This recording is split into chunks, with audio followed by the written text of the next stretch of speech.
Blog Talk Radio.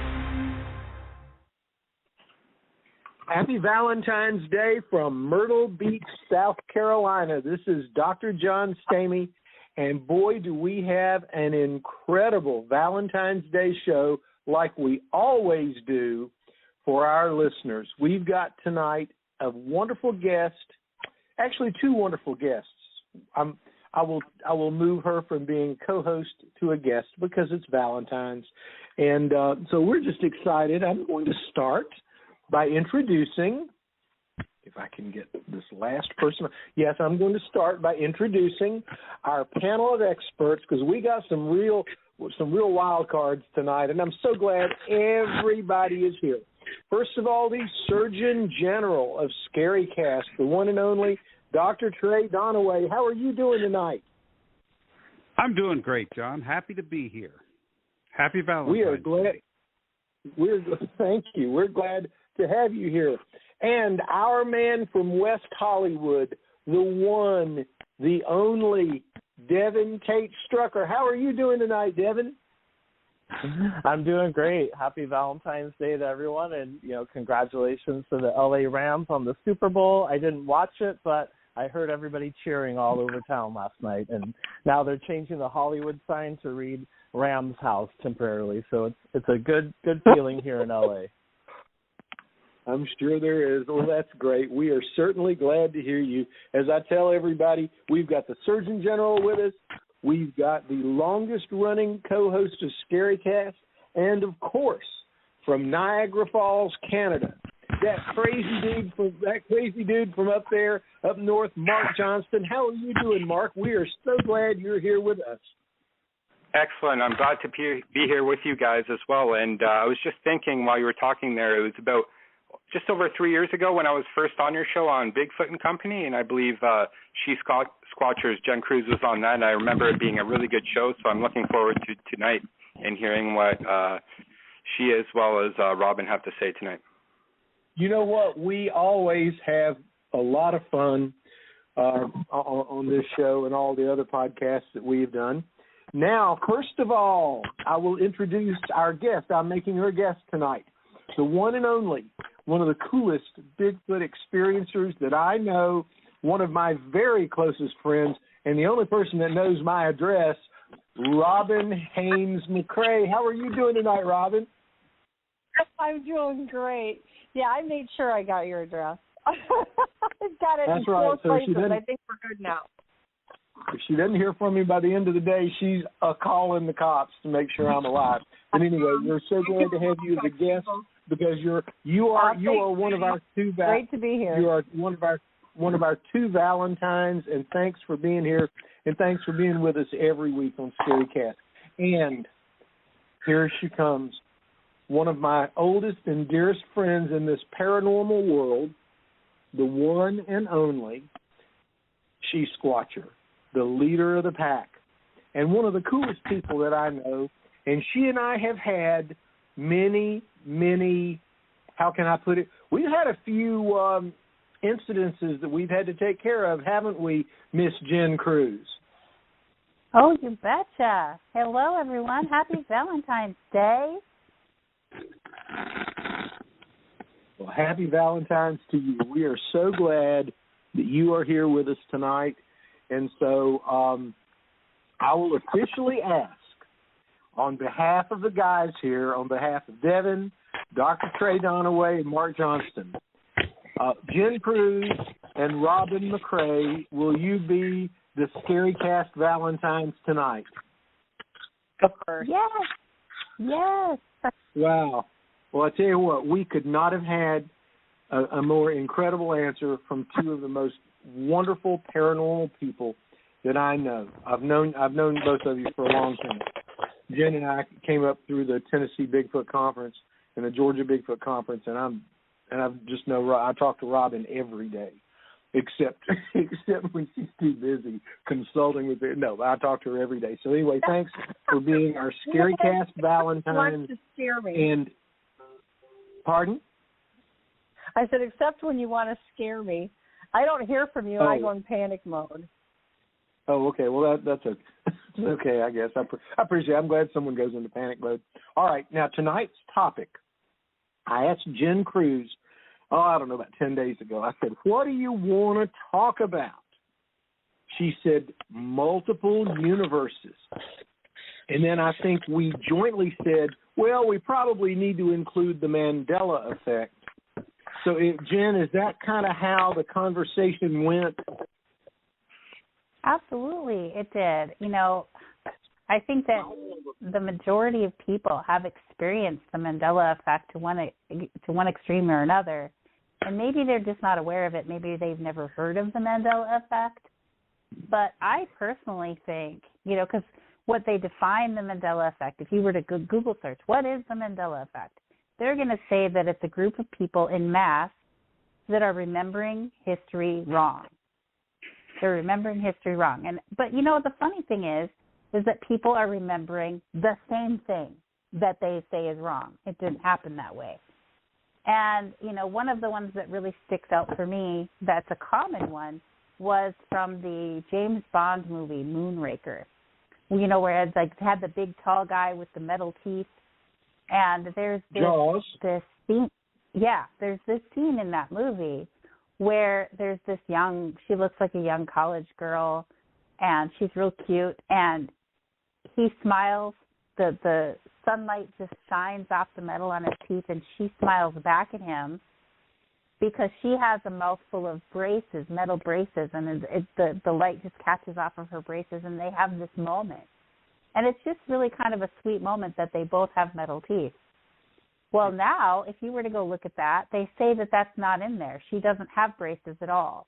I'm like, that scene doesn't even make sense. Oh, Jen Kruse, she doesn't have braces. That is absolutely wrong. When you mentioned that, I replayed it in my head. I saw how many of our co-hosts remember the braces to metal scene in Moonraker? Dr. Trey, do you remember that? Oh, yeah. Mark Johnston, do you remember that one? Yeah, classic James Bond. Was that the one with Jaws in it? The big dude? Absolutely, absolutely it was. Yeah, that was the one. Yeah, I remember. Devin Tate, do you remember that scene in Moonraker? Well, this is embarrassing, but I've actually never seen any Bond movies. That's okay. We'll forgive you. We still love you anyway. You're still our man in West Hollywood. We couldn't have another one. All right. Robin McCray, do you remember that scene? I didn't see that James Bond movie. The one I saw was The Spy Who Loved Me, but he was in that one as well. He was. Because I remember him biting the shark. Yep. You're talking about the big guy that had like the braces, the metal mouth? Yeah, the metal mouth. Yeah, Richard. His name was Richard Keel. I could only remember that in the middle of ScaryCast. But yeah, that was the only James Bond movie I saw. Yeah. Well, that's okay. We still like Devin. We still love you. Come on. But Jen, you're right. That's an interesting story. And well, they say she didn't have braces on. And I'm like, she did. I specifically remember seeing it many, many times and thinking that's a sweet moment that they had that connection. And, you know, and now they say that we're remembering that wrong. And, well, how can, thousands and thousands of people be remembering the same thing if it's wrong? So if I can understand what you're saying, I just want to, can I cut in here and I just want to understand what you're saying. So are you saying that there's some inconsistency between what people remember and what actual, like, today is, and that's due to some crazy kind of effect going on? Yes, and they call it the Mandela effect because the reason they named it that is that there's a massive amount of people that remember that Nelson Mandela died in prison, but then he was all of a sudden alive again. And so all the people that remember him dying said that they were wrong because he never died. But we're talking about massive amounts of people. And so now that we are all connected with this worldwide internet, and people can actually check into things and you know, we couldn't do that before. If somebody said you were wrong, you were wrong. There's not a whole lot you can do about that. You can't Google search and see what other people are saying about it.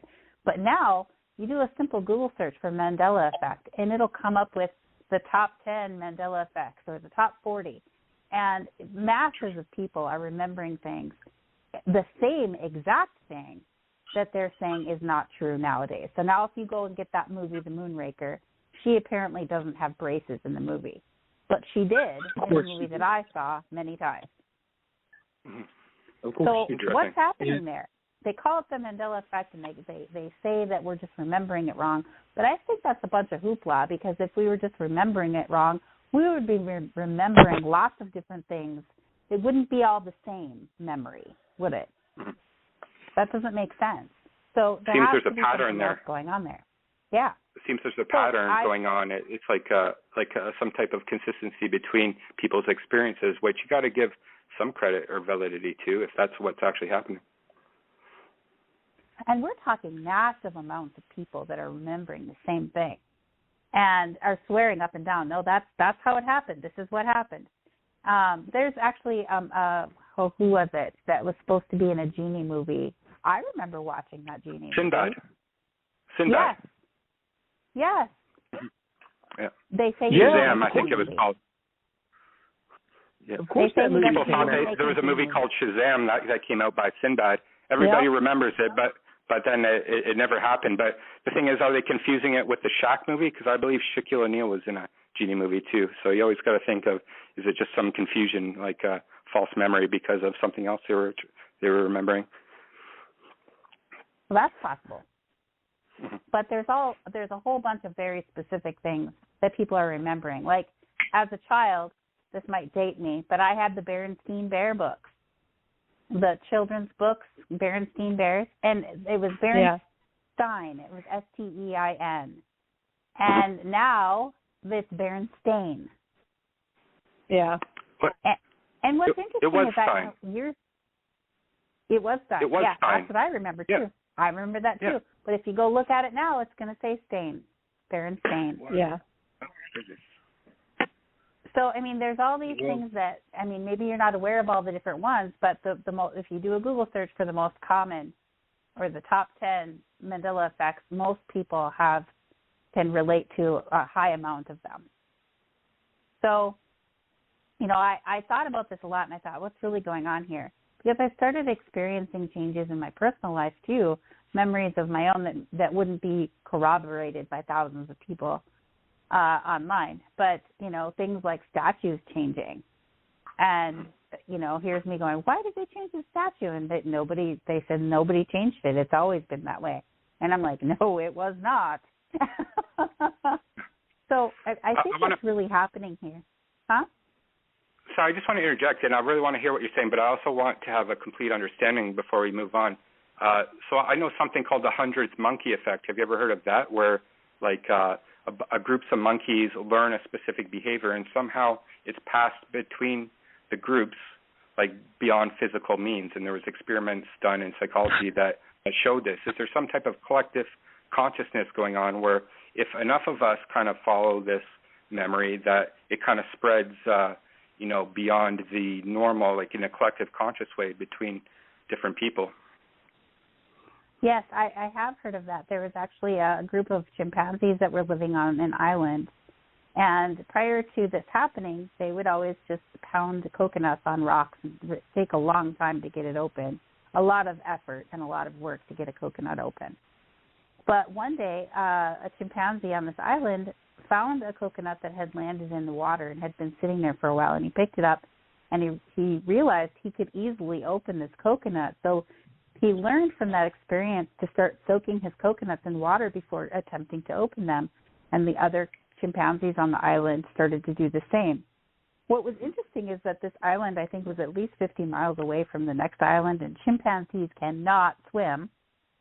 And it was like 2 months later, the chimpanzees on the next island started doing the same thing, and that just kept spreading out from there. And there was no contact between these chimpanzees. So they were just observing that the knowledge of how to open a coconut easier by soaking it in water was spreading through this mass consciousness. And I think that is a real thing, but I don't think that that's going to make up for memories that we have. Like, I watched that movie I don't know how many times because we had it on disc and we didn't have cable. So I watched our very limited selection of movies on repeat a lot. Interesting. So one thing I want to add to that too, the 100th monkey effect, is I believe when we discovered radio, it was like discovered between three people on other sides of the world, all at the same time in the same year. Now you could say it's because of the accumulation of science that came to that point where it was able to be discovered, but it seemed like that was a weird thing in our history of technology where we seem to have discovered things independently at the same time. And you got to wonder, is that something collective consciously going on there in our development? It probably is. And I can tell you, and I would like to jump in here about Dr. Rupert Sheldrake, who is a brilliant man. He's a researcher from England.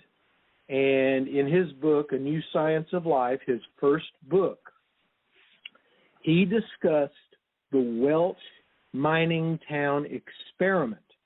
And the reason I want to talk about this is I want Dr. Trey Donaway to see if he knows anything about this experiment, maybe under a different name, and also Robin McCray, Haynes McCray. Oh, my God. Robin McCray, to see if she knows about it along with Jen and just everybody.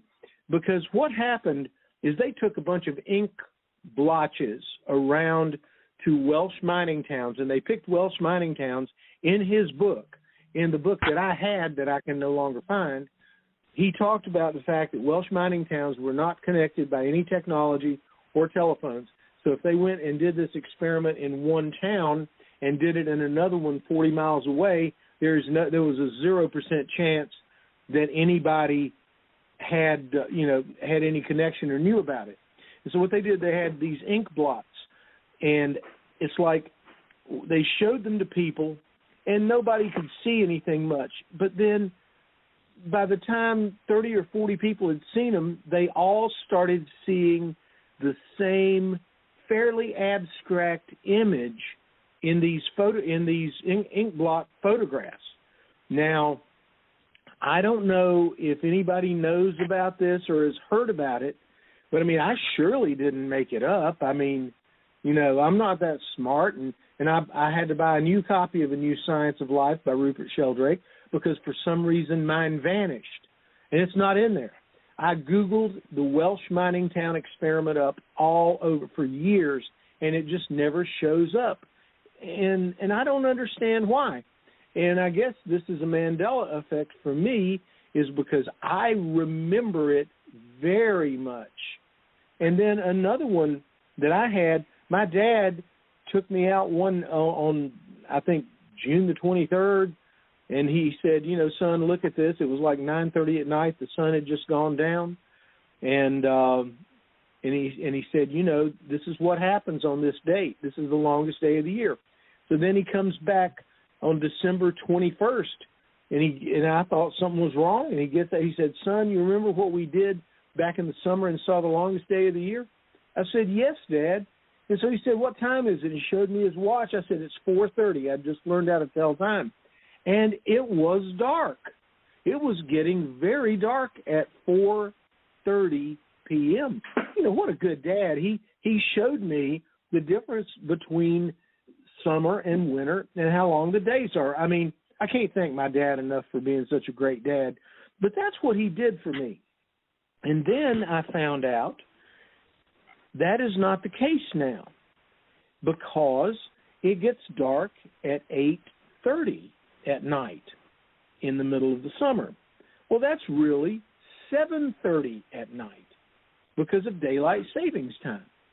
So I remember, and I called my aunt, the evil aunt, but I called her and asked her, I said, when does it get dark in the, and she said, about 5 o'clock. I said, well, when does it get dark in the winter, in the summertime? She said, about 9:30, 9:45.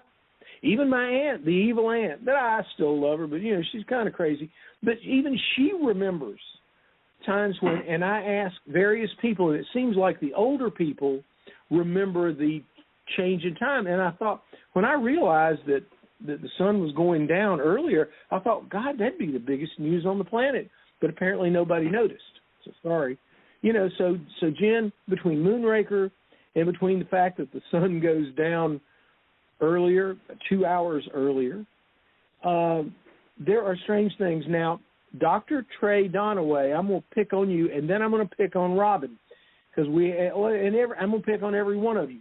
Can you think of something that you thought was true that apparently is not exactly right? Kind of like this Mandela effect.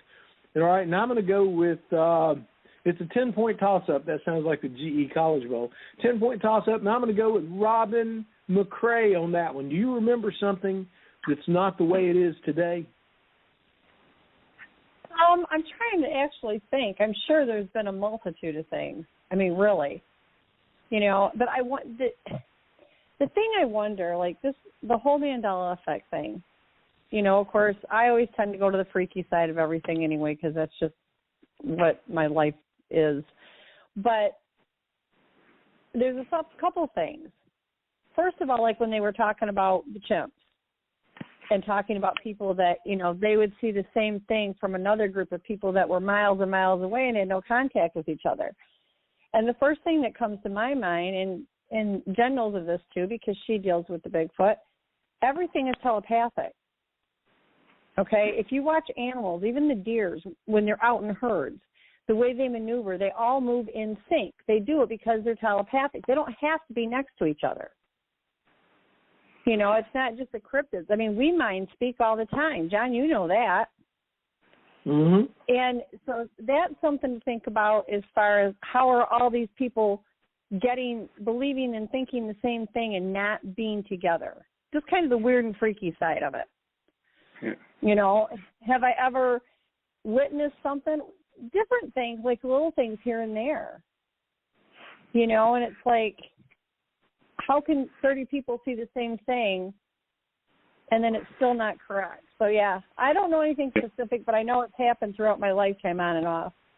If I can add on that a little bit, you know, what I think it comes down to is a fundamental question, which is the nature of our consciousness as it relates to reality. We normally think of reality, our consciousness is kind of, you know, confined in that. But what if reality itself is conscious? Everything being experienced is essentially, and reality itself is a conscious form. Then whatever happens in reality will be essentially stored in memory in reality, maybe in reality itself, but maybe in the planet. Maybe the planet has its own kind of record system and keeping, which then it communicates with us being, and we're in tune on that on a very frequency level. I'm just throwing it out there, but maybe there's something to that, like when you were mentioning with animals, like that there's something on an Earth kind of vibrational system that where we're tapped into on a subconscious level, and maybe that affects our memories, our collective memory. Anyway. Well, the other thing I thought about too. Go ahead, John. No, please go ahead. Well, the other thing, and this isn't anything as in-depth as what everybody else has said, but, like, when you look at what goes on in our world, how many times do a group of people see the same thing, and then we're told from outside forces that never happened, so everybody thinks it didn't happen? Yeah. Okay, look at the UFOs. I have a video of a UFO over here by my house that MUFON themselves has declared as a Class 1 sighting. They're so excited about it they can't stand it. And I've got the video and the photos. Now, we all saw it. There's a group of us that witnessed it. But then if you were to ask somebody else about it, well, it was never there. And I think that happens a lot. And then people are like, oh, well, we've just been now told, programmed, whatever, that it never happened. And it changes what everybody's belief is. Yeah. Okay. I think, too, I don't want to talk too much here because you guys have a lot of great information, but from what we're starting to understand about quantum kind of things going on, which is beyond physical means, they're able to now, like, send signals and messages quantumly through things, and it has to do a lot with just general structures they're sending it through. And in our brain, we now realize that there's, like, these magnetic crystals and things that they're now tying to quantum. So perhaps there's something on a quantum level in our brains going on that is able to. Yeah, I believe that. Yeah. Yeah, like there's these, like, I think they're magnetite crystals, I believe, in the pineal gland or somewhere like that. And this is just hypothesis here, but if there is these things that we're beginning to understand what has to do with quantum and sending signals quantumly, like across a distance, then maybe there's some kind of structure in our brain that's like some kind of matrix system or structure, crystal structure that has this ability to send messages or signals into the quantum realm beyond space and time. Just throwing it out there. Well, I'm going to say that. More... I'm sorry, who was that? Go ahead, was that Robin? That's no, I was going to say I am looking forward to the book Quantum for Dummies, because I'll tell you what, I've tried to read Dr. Feinstein's works and everything, and I cannot figure out what the heck they're talking about. I just really can't, and I'm looking forward to the quantum physics or quantum computing for dummies. And you know, even as a computer scientist, which I still am, I can't figure this stuff out. It's just like about beyond me. Dr. Trey Donaway, do you have a memory that doesn't seem to still be accurate? I can't wait to hear this. You know, my daughter, my youngest daughter, misremembers constantly. I mean, she is convinced this is how things were, and they weren't. But she absolutely can misremember. So I guess the question for me, is it just in how our memories are held and how things can be confused, and more than one person can confuse it in the same way? Or is it truly some external force that's doing this? You know, I've read about the Mandela effect, and I've read explanations about the Mandela effects. I will say that I saw something the other day in an article, and again, it wasn't quite clickbait on the internet, but it was an interesting theory that when they're talking about migrating birds, how they can come back to the same location time and time again. And then the hypothesis was that the birds can somehow see magnetic lines visually. They can visualize these magnetic lines. Now, it hasn't been proven, but this is what the researchers were hypothesizing, and they're trying to figure out if there's something to that. So just because we can't explain something doesn't necessarily mean we have all the information that we need to explain something, but there are some things that we might just not have all the information, and if we had more information, then we could come up with a different way of looking at the world. And I'm open to all of that, because Trey? Yes. I'm rambling. My understanding is that are you a neurosurgeon? Are you a brain surgeon? Is that what you? No, your designation? No. I'm a general surgeon. No big nerves, sorry. No brain. Yeah. I see. But imagine you're looking at the brain and all of its complexity. Imagine we have it open, dissected, and looking at it. Would it be weird to be like, okay, this is where this memory is in this just bundle of neurons? A memory perhaps that we never thought of in 40 years. Have you ever had those where you remember something 40 years ago that just comes to the surface, and it's like, where was that the whole time? Is this in this bundle of nerves, or is there something kind of else going on here? And from a psychological background like mine, that's what I'm kind of leading to, is that there is kind of what I would call transpersonal kind of identity thing going on that we're tapped into. I don't know if it's the earth that we're tapped into or something else, but collective conscious.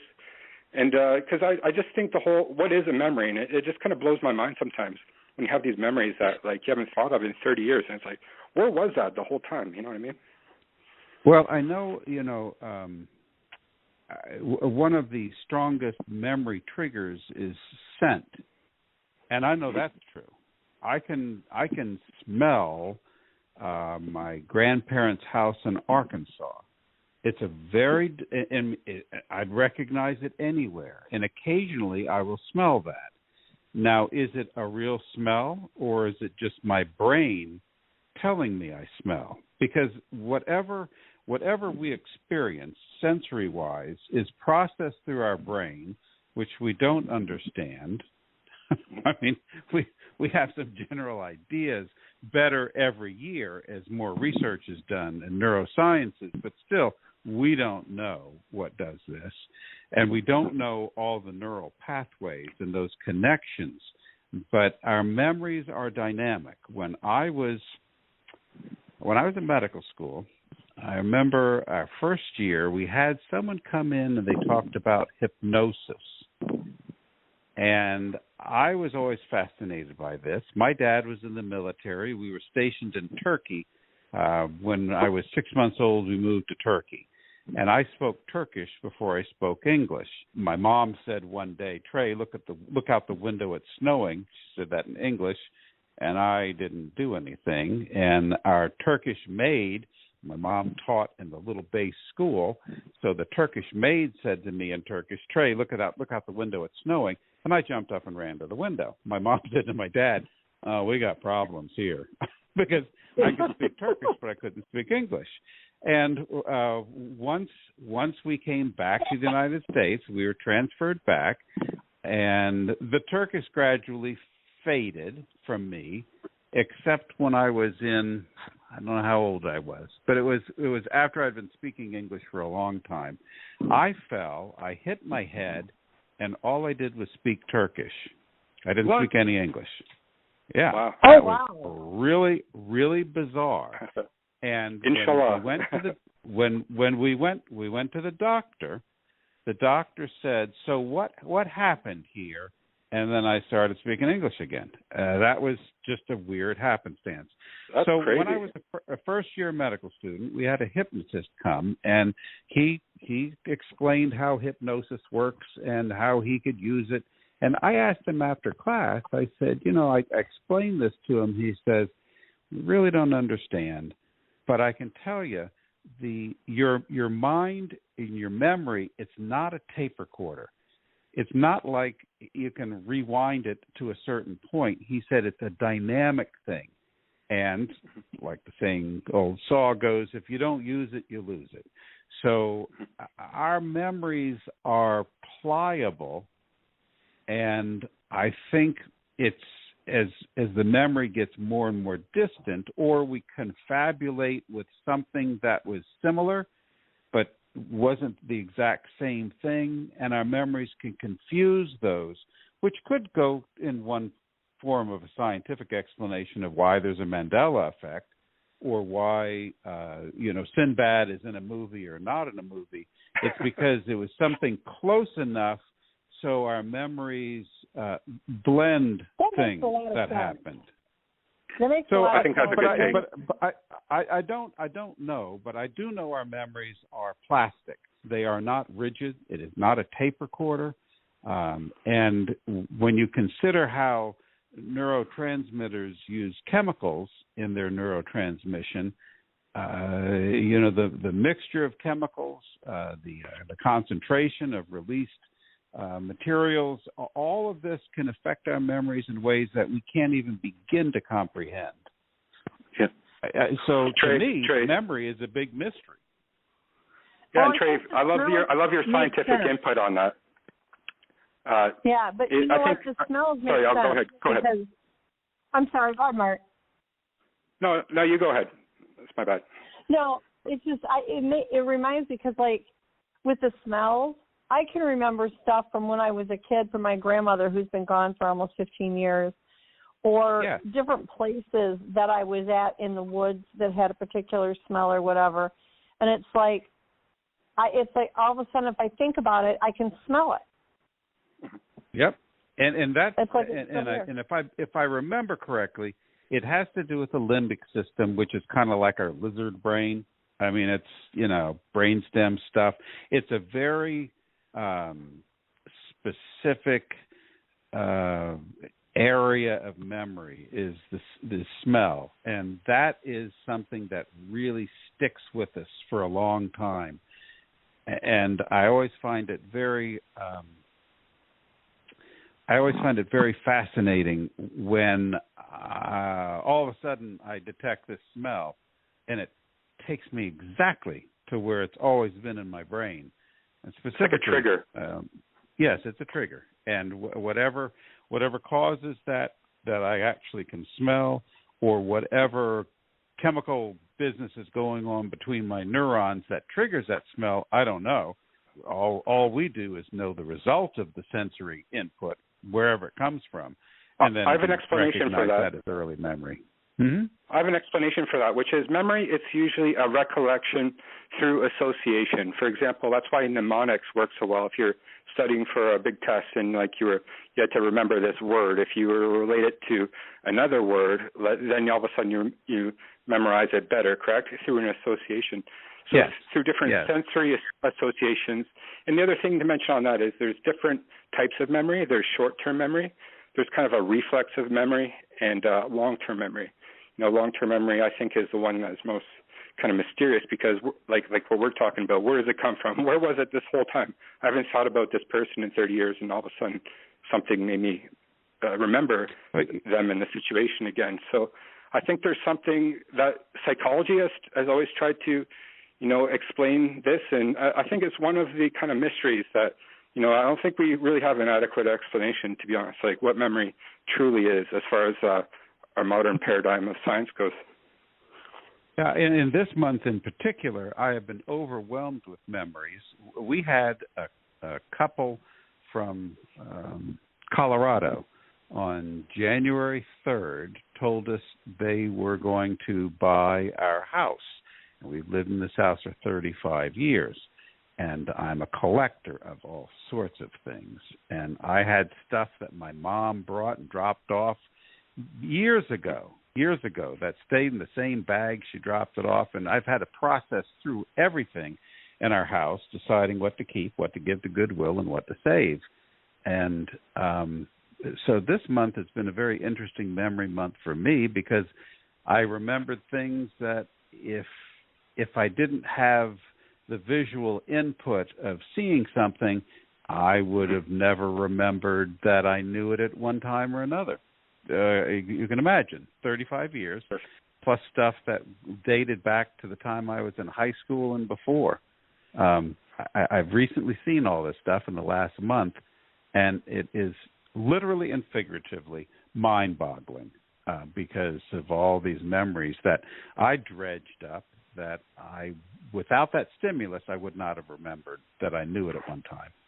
And Trey, as somebody who knows the inner workings of the human body, when you look in it and things like, to me, it just is mind-boggling, like you're saying, that something like this that's just a bunch of chemicals and, pathways and things are able to store this and recall it the way that we are. It almost seems like there's something supernatural going on sometimes when it comes to consciousness in this regard. Yeah, and what I always find amazing as a surgeon is the body is so complex, and it has the capacity for self-healing, and yet most of the time it works in just a phenomenally cool way to allow us to grow, to allow us to age, to allow us to remember, to allow us to forget.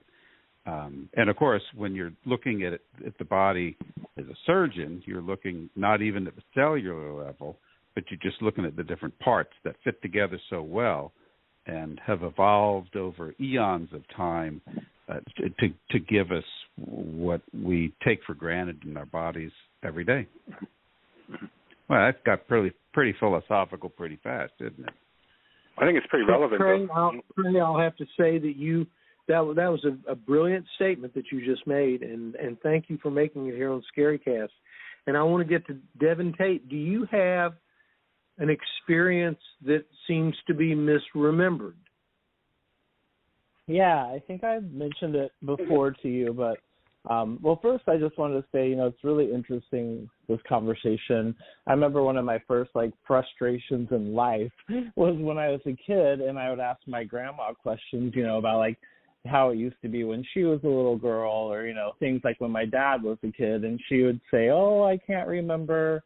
And I would think, what? Why? Why can't you remember? Because being 5 or 6 years old, I was fairly certain I remembered everything I had ever seen or experienced or had been told. And, I feel pretty confident that I kept that feeling through most of my school years. Like I even look back at projects I did in high school, like writing things where I would write, when I was 10 years old, this happened. And when I was, 12 years old, this happened. But then, at some point, we forget, we really just don't remember all those things. So, but one thing I was fairly certain I remembered was that when I learned the word dilemma, like when you have a choice to make, I learned that it was spelled Dilema. And I always spelled it that way. And I took AP English. I took advanced writing classes in college. I was editor of the newspaper and yearbook. Always spelled it that way. Always remember seeing it spelled that way. And then in my 20s, I'm living in LA, and computers have spell check now. And I type dilemma, and it has that little red underline. And I'm like, well, what the hell is that little red underline for? Like, this is spelled right. And I look it up, and no, it's MMA, not MNA. And I think, well, when the hell did that happen? Like, I always remember it being spelled that way. And then one day it just was spelled differently. Wait, are you saying that dilemma has no N in it? That you thought it Correct. did, but it doesn't? That's what I like when I was speaking. I'm like, it does have an N in it, doesn't it? So, wait, okay, I guess I'm on the same page with you there. It didn't in North Carolina. It was DILEMMA. Yeah, exactly. But it's weird because I so specifically remember learning it that way and seeing it spelled that way, and even thinking, oh, this is kind of a tricky word. Like, when you're a kid and you learn something and you think, oh, I'm smarter now because now I know this weird word is spelled this way. And then 10, 20 years later, you're like, oh, now all of a sudden it's not spelled that way anymore. Okay.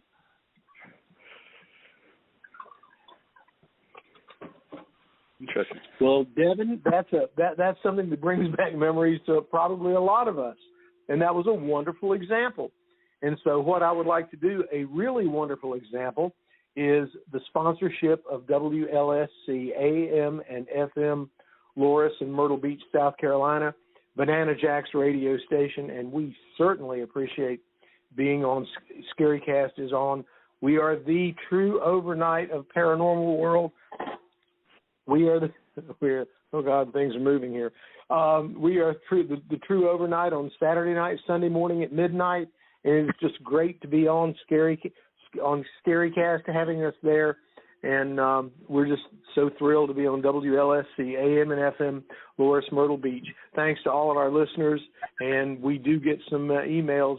Just send them to me, jwstamey@gmail.com, and thanks. So Jen Kruse, all I've got to say is you have sparked more exciting content than I can remember in many, many weeks on ScaryCast. Well, that's exciting. Well, the whole reason I wanted to talk about the Mandela effect, but before I go into that, I'm just going to say I just did a quick Google search for dilemma, spelled DILEMNA, and it brought up the first article that it brings up is Dilemma, spelled with MMA, or Dilemma, MNA, by Grammar Girl, Quick and Dirty Tips. It says, it's a form of collective misremembering when many people remember the same thing, and they're all wrong. There you go. So it's just one of the Mandela effects. That is one of them. So, that's a real politically correct thing to say, isn't it? It is. Well, of them. I So looked up dilemma also, and I see where it originates. It was from the Latin die, and from the Greek die, meaning two, and lemma, Lemma, is, quote, an assumption, premise, derivative of lambenine, to take.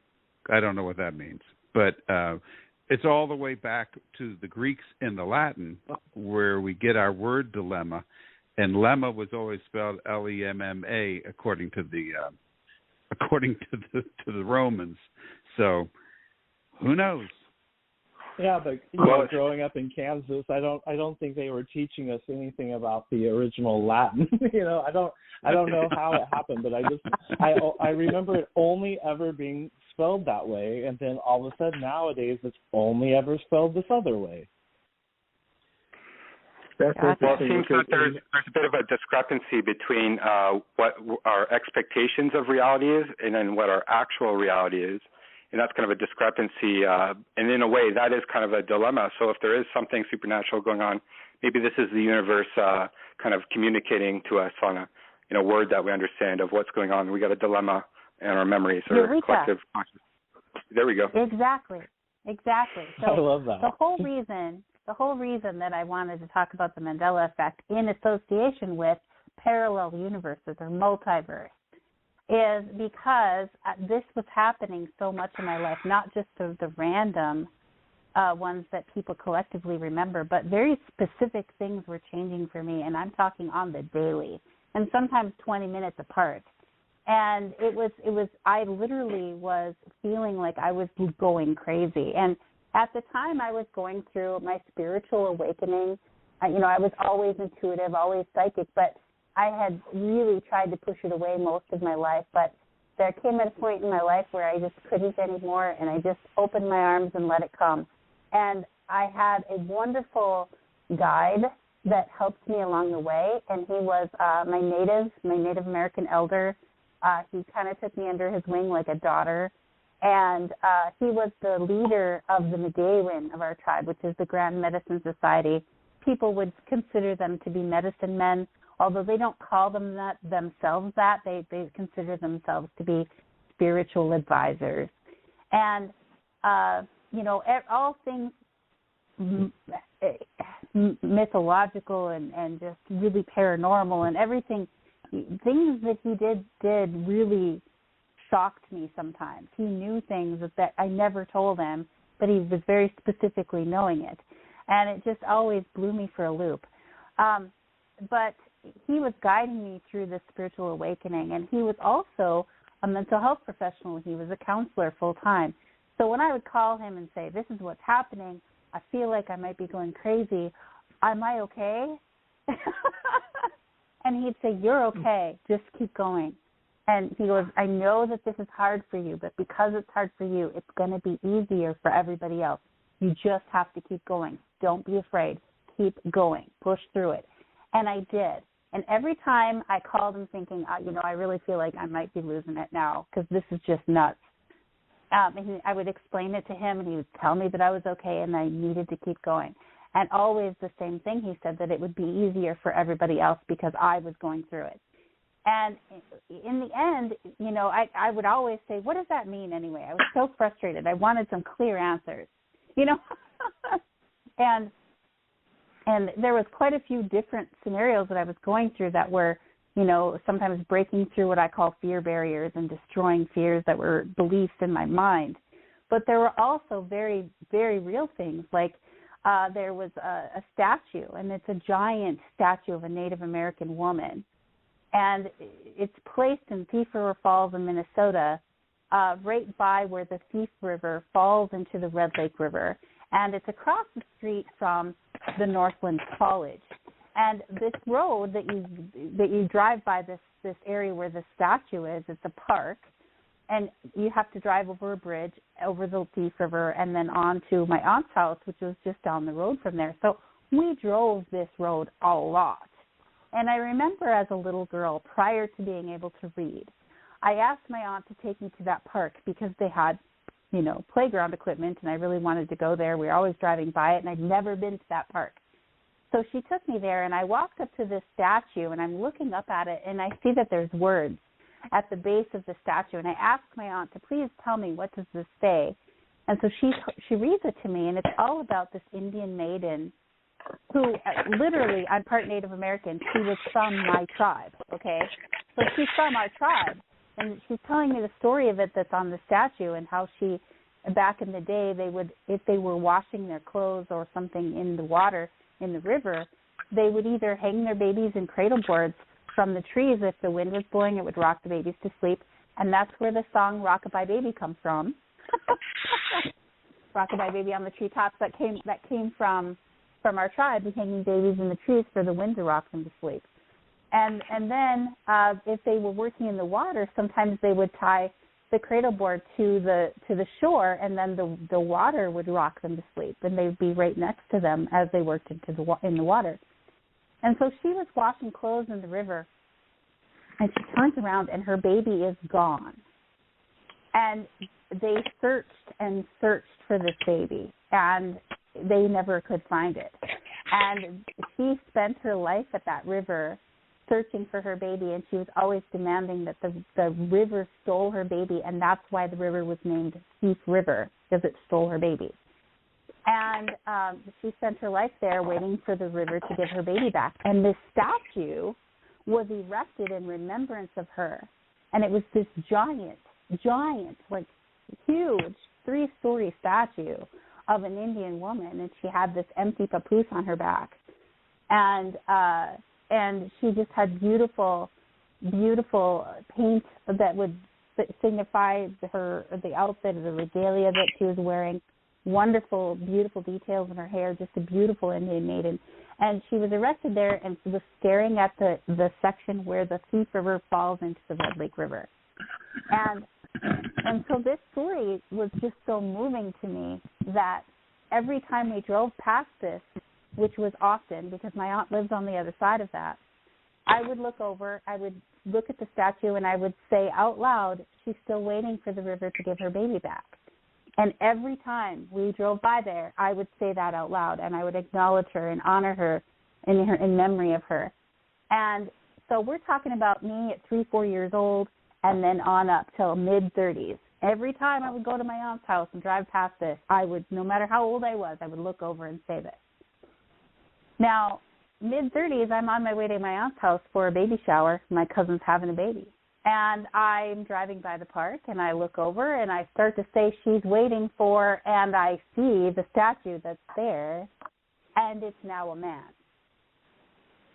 I slammed on the brakes, turned around, drove into the park, got out of my car, stomped over to the statue, and walked around it going, what the heck's going on here? It's still an Indian. It's still the same size. It's still staring at the river. It's still in the same location. But it doesn't look anything like the other statue any other way. It doesn't even have the same braids. It was completely different hair. There was nothing on his back. He's holding a tomahawk. And it's completely different. And so I look down at the base of the statue, and I start to read the words at the base, and it's talking about this being Chief Red Robe, but whose real name was Chief Moostung, and he was the chief of the tribe at that location. And it was a map of the whole area showing the original land of the people that was in the original treaty. And then it says that the white men stole this land from us, and so that's why this river was named the Thief River. And I'm like, that is not right. That is not right at all. Why did they? And it was this statue is ugly in comparison to the other one. It was so plain. There was no detail.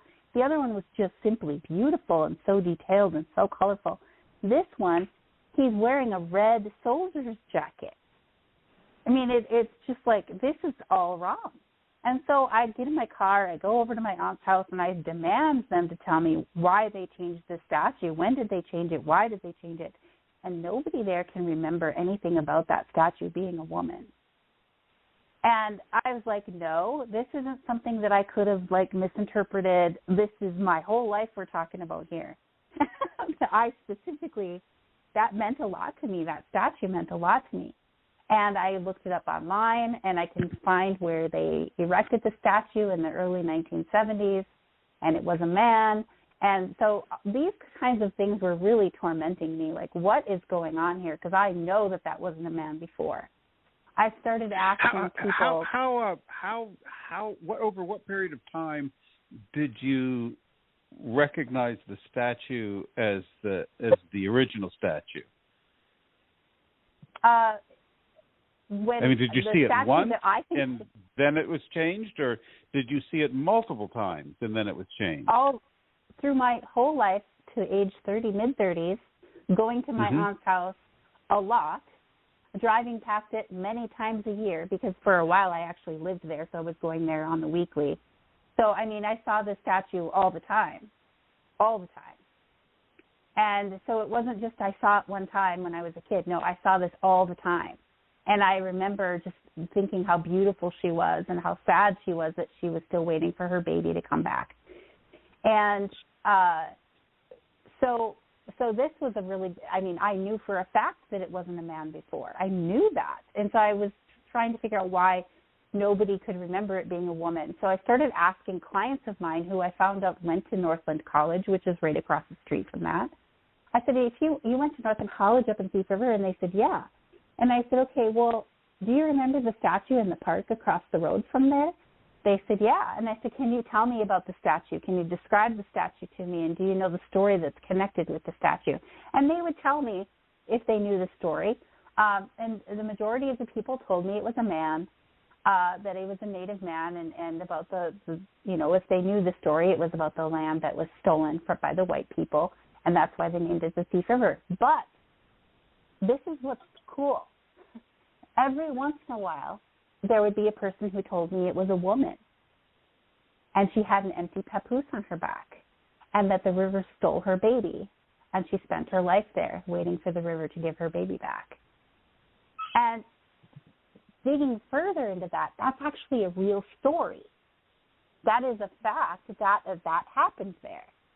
And so there's actually stories about that from the tribe, about the woman who lost her baby to the river. And so it's interesting because I knew this one gentleman who is quite a bit younger than I am, and he went to Northland College, and I said, okay, when did you graduate from Northland College? He said 2007. I said, okay, tell me about that statue. And he said it was a woman, and he remembered the story, and he just thought she was beautiful. And he said he spent a lot of time looking at it. He said it was so detailed and so beautiful, and it's such a moving story. And I was like, yes. And so then I told him, it's a man now. And he said, no way. I said, yeah, it is. And he didn't believe me. He did not believe me. So I'm finding people that remember what I remember, and who remember it was a beautiful statue. And I showed him a picture of the statue that's there now, and he couldn't even believe that would be the same thing. So it's really interesting. So I spent a lot of time trying to work through what's happening here, and it came to me that I was probably moving through parallel universes, flipping into one where something is slightly different. And the more I played with that idea, I found that it was true and that I could do it on purpose. And this was just a weird, fun thought when I was working this out. I had a storage unit that I had the money to pay for the unit. I just had procrastinated getting it done because I hadn't driven over there to do it. And so I was 2 months behind on my payment. And, I got the calls and I got the letters, and I'm like, yeah, I got to get over there. So I start driving over there, and it's literally 5 minutes to get there. And I'm driving over the bridge, and I'm thinking to myself, wouldn't it be fun if I got there and I didn't owe them anything? Wouldn't that be fun? And I just laughed at the silliness of it. And so I spent that 5 minutes that it took me to drive over there just focusing on how funny that would be if I got there and I didn't owe them anything anymore because I'd slipped into a different parallel where I hadn't been late on my payment at all. And I really was laughing at myself at how silly this idea was. But I just played it through, and I got there, and I went up to the counter, and I said, hey, I'm here to pay for my storage unit. Sorry that I'm late. I totally was just blowing it off. I'm sorry. And she said, well, which number is your unit? I said, number 8. And so she looks it up, and she says, which facility? I said, this one. And she says, are you sure? Which number? I said, 8. And she goes, are you sure? Because I'm seeing this one is 2 months ahead. And I literally cracked up laughing. And I'm like, seriously? She's like, yeah. Is it wrong? I said, nope. It's not wrong at all. And I happily walked out of there. And I just thought, wow, that's so awesome. And so the more I found that if I played with it, if it came from a joyous, if it was a thought and an emotion that matched, and then those two things together were powerful. And it was interesting because I had experiences where, out of frustration, I yelled at somebody about, you didn't know about this book 20 minutes ago. Where was this book 20 minutes ago that you now read last week? And and tell me about this or tell me about that. And then all of a sudden they'd be telling me about that which they didn't know about before. And so I was slipping in and out. And it was really throwing me off. And I was talking to my native elder about it, and he just kept saying, just keep going. I know that this is hard for you, but because it's hard for you, it's going to be easier for everybody else once you figure it out. And so I think that there was this movie that came out, and I don't remember the year it came out, maybe 2004 or 2006, maybe. The Secret. Did you guys see that? Yes. The movie The Secret? Okay. So they're talking about how you can, the law of attraction, and you can bring things into your life. And so when I first saw that, I thought, oh, yeah, I'm going to magically manifest this into my life. I'm going to magically, and I just thought, yeah, whatever. But, I could see how some of it was working and whatever. But as I went through this other event where I was feeling like I was slipping in and out of different parallel universes where something had changed, and that noticing that something had changed was like my clue that I have moved. And so then I started thinking about The Secret and how when I thought about something and I held the matching emotion, and if that emotion was a powerful emotion, then it actually happened. And it was more likely to happen. So I think it also has to do with the energy frequency that you're holding yourself in. If you're holding yourself at a higher vibration, it's a lot easier to do rather than in a low level vibration. It's harder to do. And I think that's somewhat to protect us from moving into something that would be worse for us. Because, if we're depressed and we're thinking about all the stuff that's been happening, if we immediately moved into that was in alignment with that would be quite dangerous for us. We'd be putting ourselves into a lot of hurtful situations. So I think it's kind of a good thing that it doesn't happen as easily in a lower level vibration when you're feeling sad or depressed or angry. Yeah. And Robin McCray, Mark, one thing. Robin McCray, sure. You're the queen of vibrations. You talk about how vibrations rule the universe. Do you have any? I would love to get your comments about this. Well, it is. The thing of it is the higher your vibration, your energy level, the more you can do. I mean, when you look at the cryptids, that's how they cloak. They raise the vibration so they can bend the light, and then you can't see them even when they're standing in front of you. Everything you do and everything we do is based on your energy and your vibration. That's how you do anything. So is it possible to go to different planes, to go to different dimensions or whatever with the higher vibration? Absolutely. When the portals open and, these cryptids go through the portals, they're only able to do it because their energy and their vibration level is so high. So it really does. I mean, it's a game changer. It changes everything. Everything we do, everything we, even in our lives, when you have a higher energy and a higher vibration, you will find your life starts to turn around. I mean, unless something's trying to bring it down, then it makes it harder. But on an average basis, you can, manifest, just like what Jen was talking about at the storage unit. You can manifest in your mind what different things, and like the people that I work with and I teach and stuff, and I tell them the same thing. When they do any healing, when they get their vibration up, their energy up, if you can manifest it in your mind, that's what you need to do. And I don't think that we're actually do that way. What my understanding of it. I want to say this before I get to everybody else. This morning on the Transamerica training, Chris Jones, some people love him, some people hate him. He is the top manager in all of Transamerica in the entire world. And he said the coolest thing, and I think it is so important to what we're talking about. He said, your clients, the people you go see, you can't sell anything to them. But they're also the same people that you sell everything to. It's just how you look at it. So he's talking about this same topic. He said, yeah, you can't sell anything to them, or they're the same people that somebody else can sell everything to.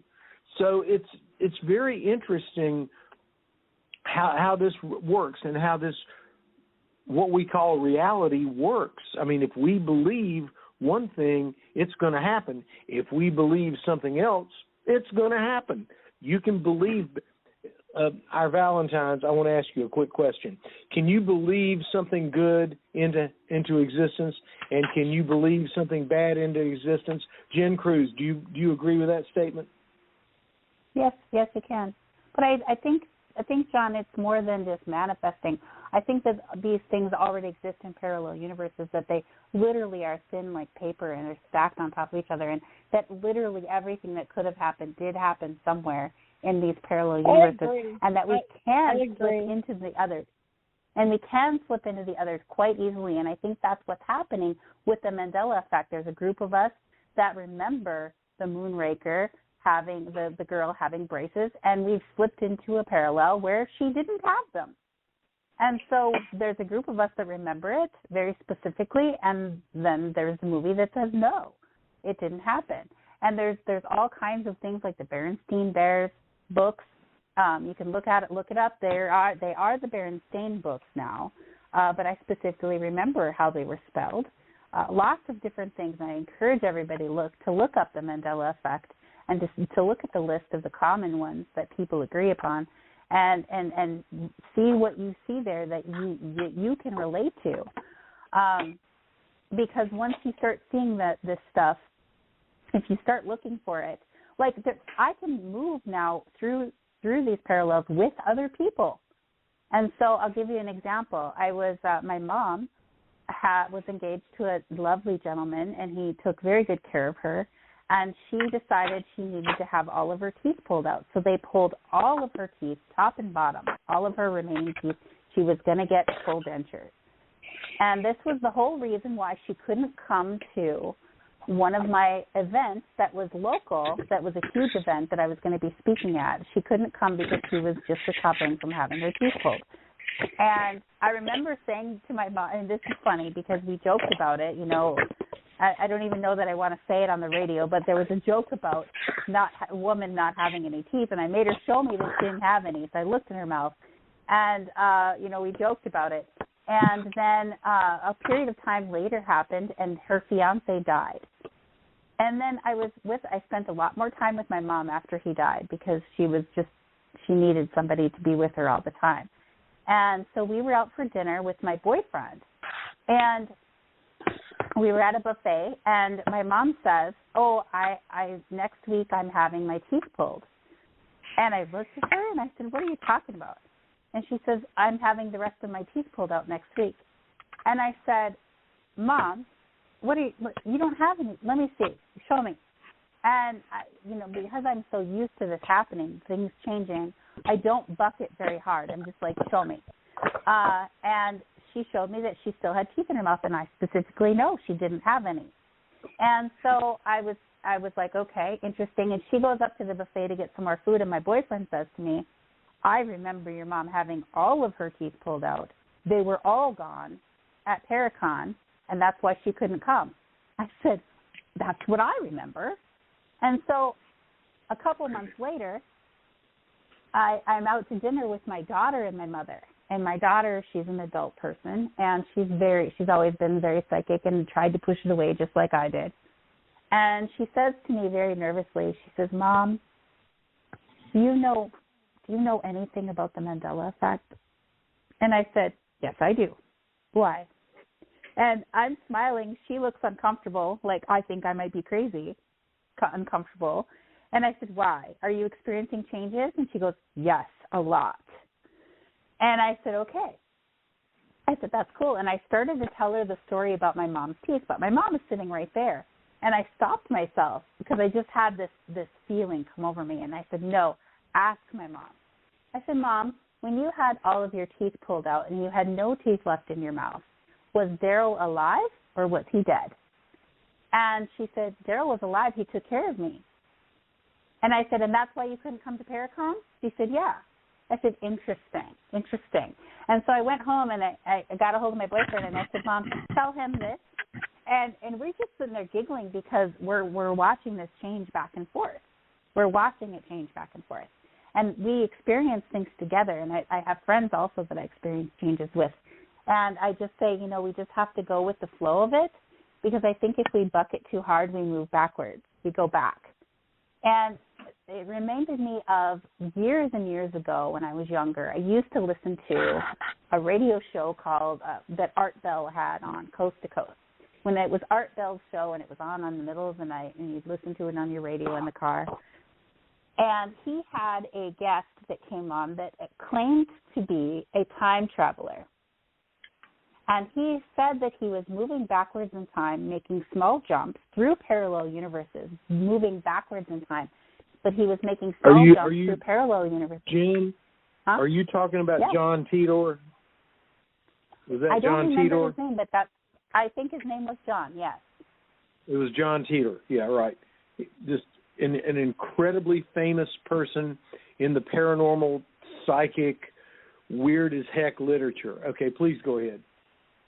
Okay, so he was describing how he was traveling through time, space-time travel, going backwards in time, and I believe he was going back to gain some information about a computer system that had been lost.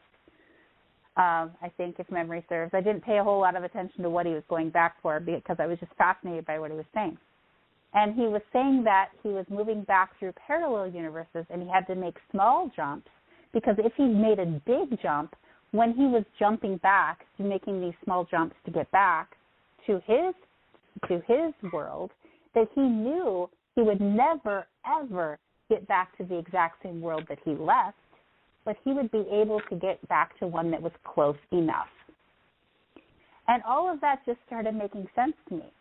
That if we can, and they asked him, I believe they asked him questions about what his technology was, and he never would talk about technology, about how he was using technology. And even when I was thinking of that, listening to it, I was thinking there is no technology. This is purely consciousness, movement through consciousness, through the sheer will of it.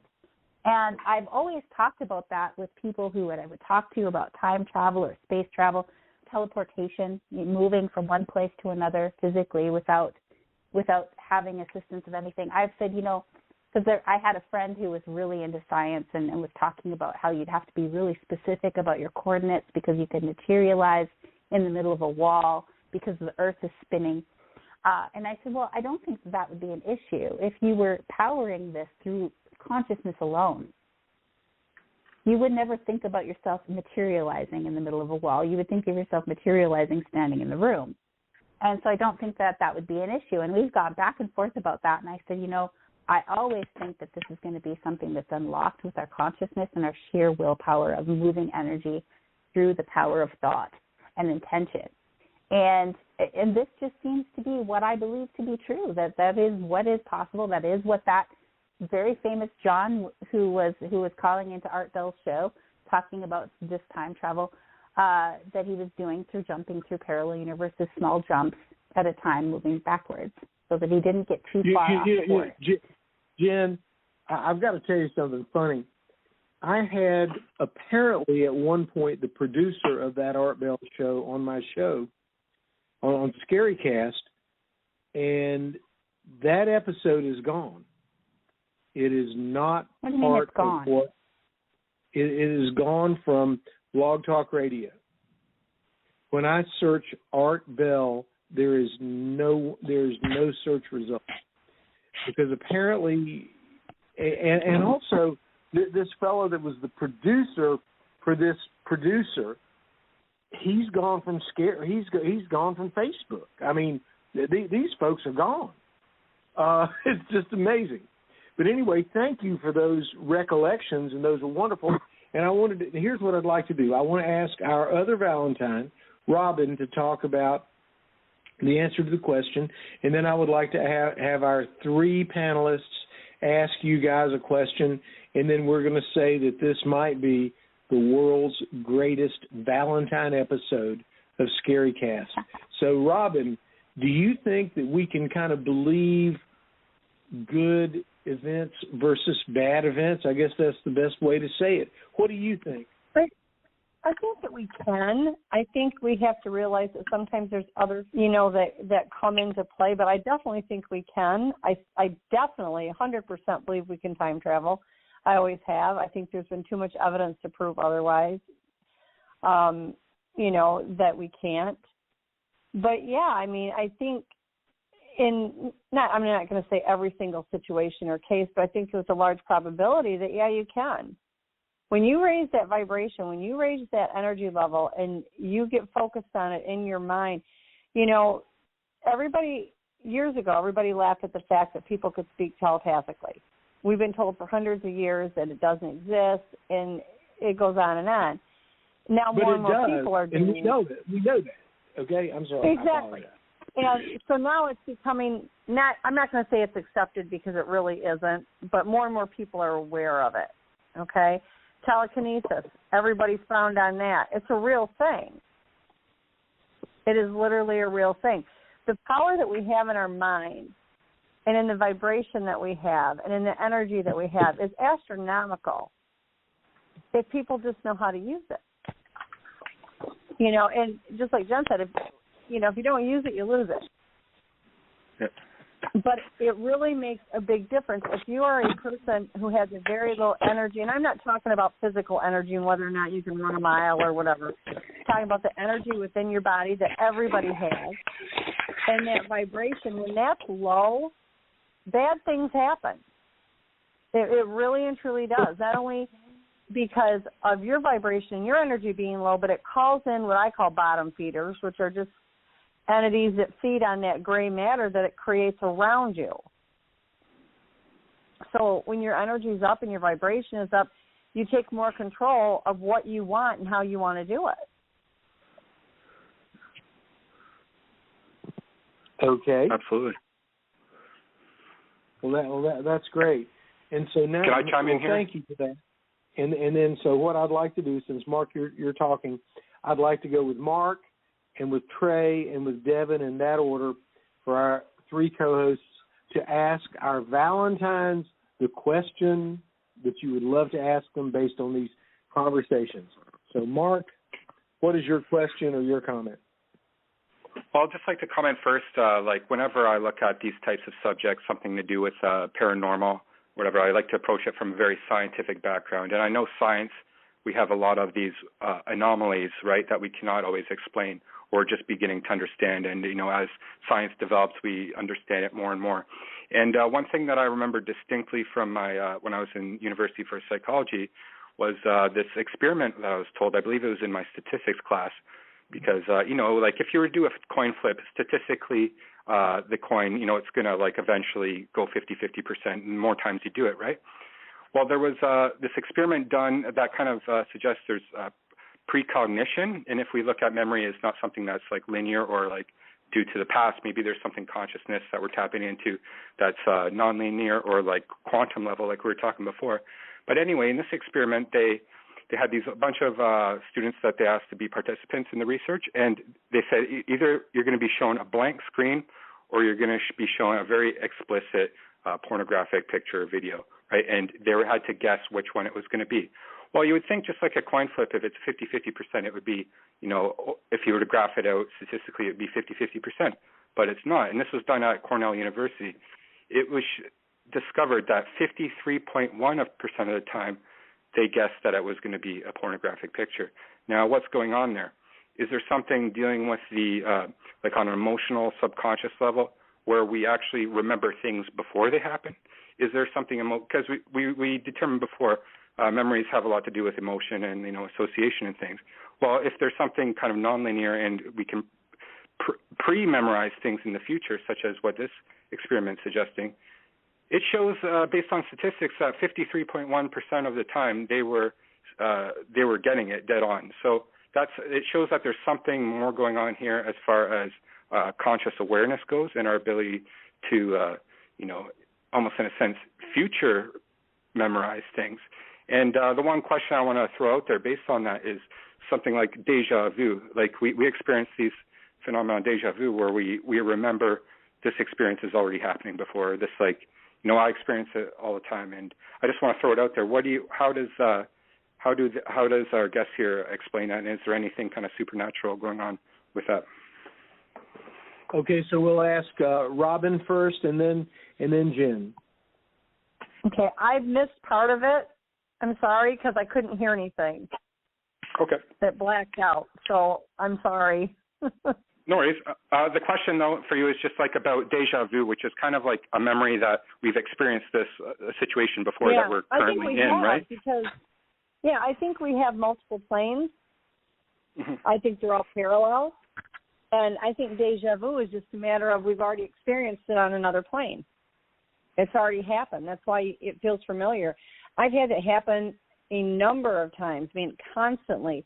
Even as something as simple as going out into the, we have an attached garage of which I have kennels in, and I have too many pigs and dogs and things out there. And I go out there to get them ready to put them outside for the day, because God forbid anybody be outside. And I'll go to walk down the steps, and it's like, I know I've already been there, already done this. I know what they're going to do, how they're going to do it, who's going to get into what trouble, who's going to do this. And then I'll go to let everybody out, and that's exactly what happens. And it doesn't come in the form of a premonition. It comes in the form that I've already done it. You know, my daughter will come home from work, and it's like, I've already done this before. She's going to come in. This is what she's going to say. This is what's going to happen. And I truly believe that, I have premonitions all the time, and these aren't premonitions. These feel completely different. But I do believe that there are parallel planes, universes, all of that. And I do believe that while we're going through things on this plane, there is another plane that it's also going through. And I think sometimes they get crossed. And I think that's where the deja vu comes from. Interesting. But that's just my opinion. Okay. Well, thanks. And Jen, what do you think? I have thought a lot about deja vu and wondered what the heck is this. But in the moment, like when I have extreme deja vu, it's not just like I know that this this is familiar. This feels like I've done this before. I've been here before. I have some that are specific, extreme deja vu that literally threw me for a loop. And I had one specific one where I was in this tiny motel in the middle of nowhere. I would have had no reason to ever be there before in my life. And I went into the and it was a weird room because the bathroom, it had a door, and inside the bathroom was the toilet and the shower. But there was no mirror and no sink. And you had to go outside of the bathroom door to an area where there was a sink and a mirror.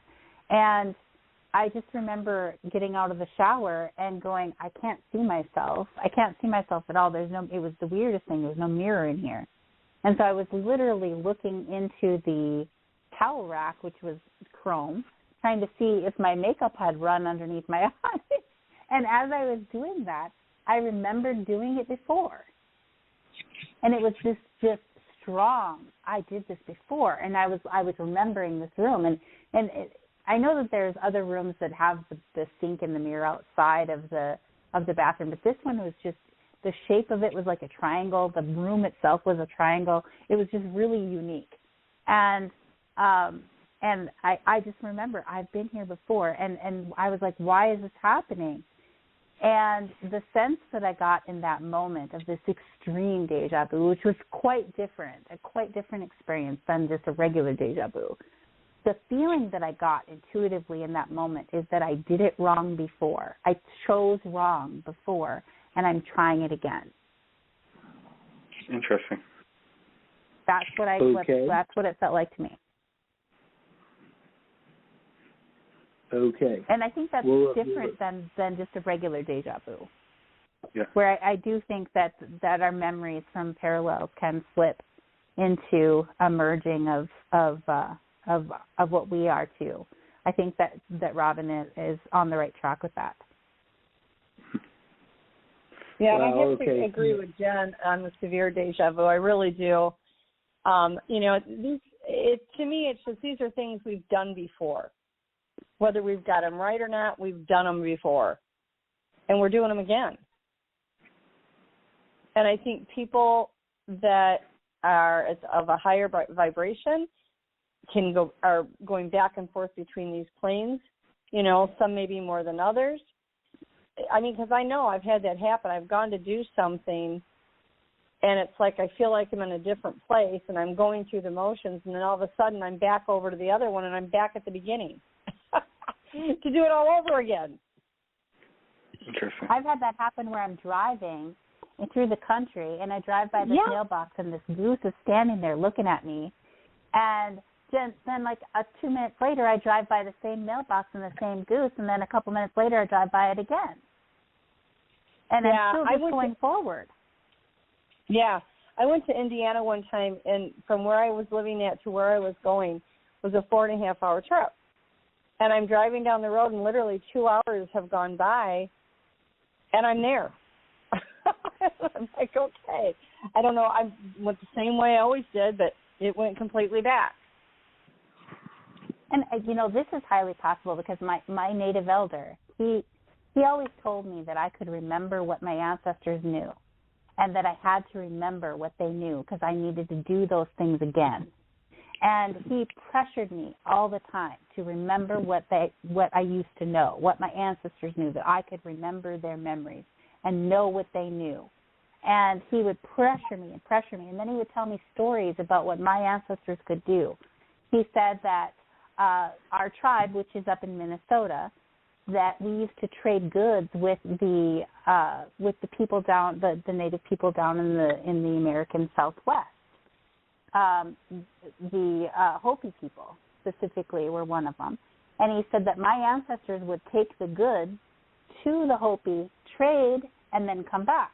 But the way that they would get there was they would walk through the stone, and they would just appear there. They were literally teleporting.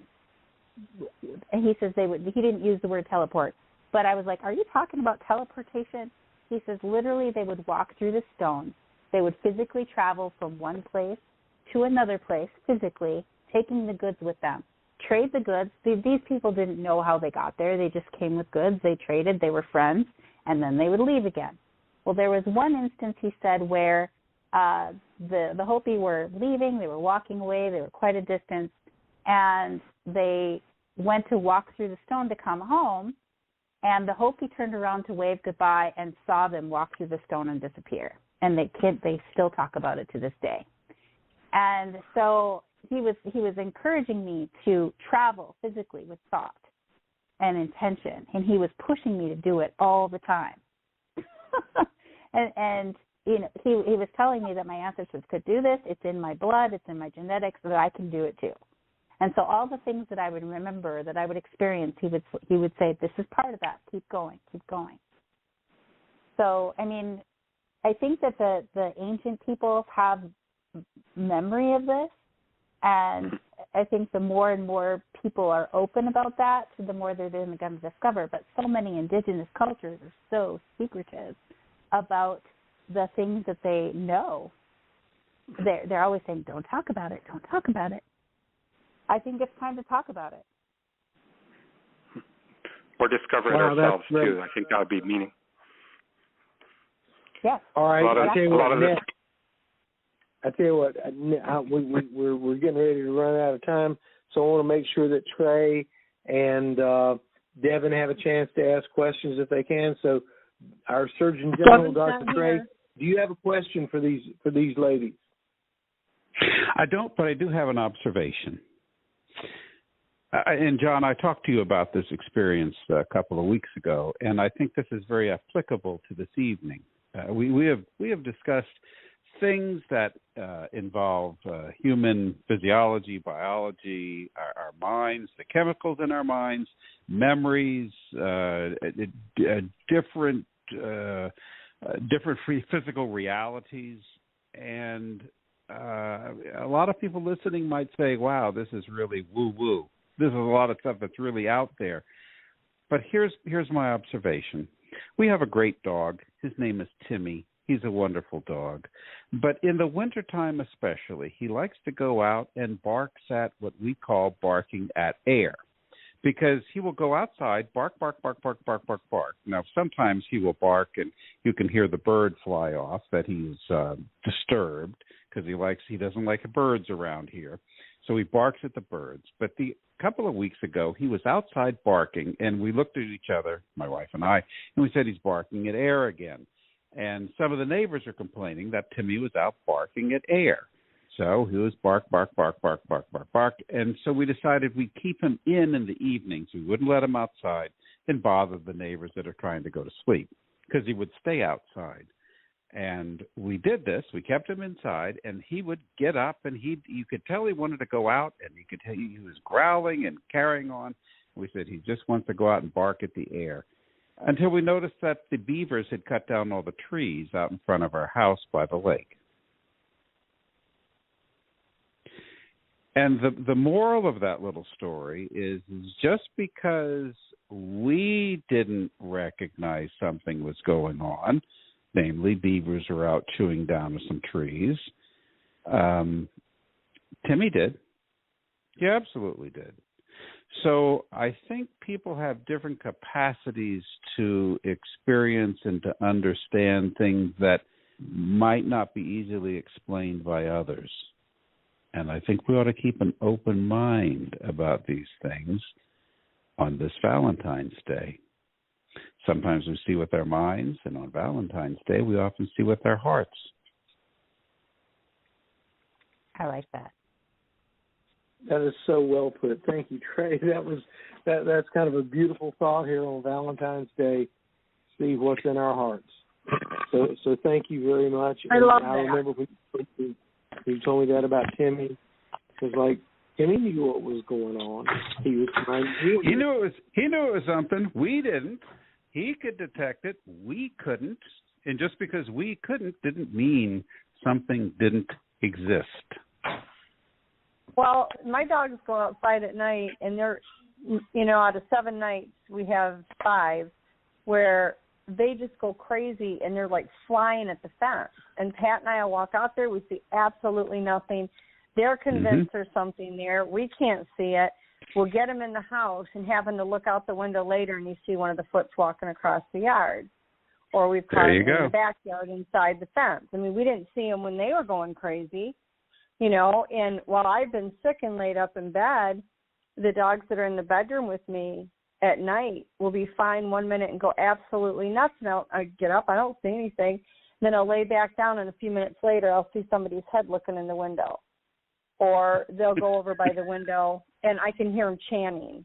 And then pretty soon I get the tapping and the knocking on the wall behind my bed from the outside. So it's just because we don't see it doesn't mean it's not there. I mean, look at oxygen. You don't see oxygen, but it's there.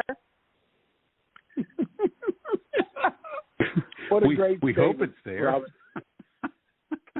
Sure. Better be. Trey, it better be, or we're in trouble. But anyway, thank you so much for that observation and those comments from her. And now, Devin, what do you have to say, to comment, or whatever? Devin had to go eat. He had a dinner reservation, so he's no longer with us. Oh, really? Well, you're correct. So anyway, all I've got to say is thank you to everybody for the most wonderful and it's really funny. I never heard that he said he had a dinner reservation. So I must have been in another parallel universe. So what I'd like to say, I want to thank everyone individually, and then we'll say sayonara. Jen Kruse, thank you so much for being here with us on our Valentine's episode of ScaryCast. Bye, everybody. Bye. Thank you. Good night. Bye. Good night. Good night. Good night. All right, everybody, have a good one. Thank you. Take care. Bye, John.